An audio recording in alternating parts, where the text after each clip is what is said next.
আসসালামু আলাইকুম। এই হচ্ছে 12 মাসি লাল জামরুল। এই যে দেখুন, এত ছোট গাছে কতগুলো ফল চলে আসছে। আল্লাহ তাআলার অশেষ রহমত এবং আল্লাহ তাআলার নিয়ামত। এই যে দেখেন, এত ছোট গাছে কতগুলো ফল চলে আসছে। ফলে কিন্তু পরিপূর্ণ হয়ে গেছে গাছটা। দেখেন, গাছটা একটা ছোট জিও ব্যাগে দেওয়া আছে। কত সুন্দর ঝোপালো, আদর্শ প্রিমিয়াম কোয়ালিটির চারা। আমি যদি একটু পুরো গাছটা দেখাই, এই যে দেখেন কত সুন্দর আমব্রেলা টাইপের। এই চারাগুলো আপনারা ছাদ বাগান এবং মাঠ বাগান সব জায়গায় রোপণ করতে পারবেন। এই যে 12 মাসি ফল বিদায়, যে দেখেন আবার মুকুল চলে আসছে। এই যে এইদিকের ডালটাতে যদি দেখাই, এই যে দেখেন এই গাছে কিন্তু মুকুল চলে আসছে।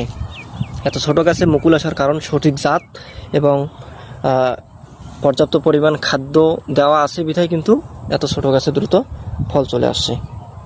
যাদের এরকম কোয়ালিটির চারা লাগবে তারা স্ক্রিনে দেওয়া নাম্বারে যোগাযোগ করলে আমরা কুরিয়ারের মাধ্যমে দেশি বিদেশি যত প্রকারের চারা আছে আপনারা যোগাযোগ করলে আমরা ইনশাল্লাহ পাঠিয়ে দেব।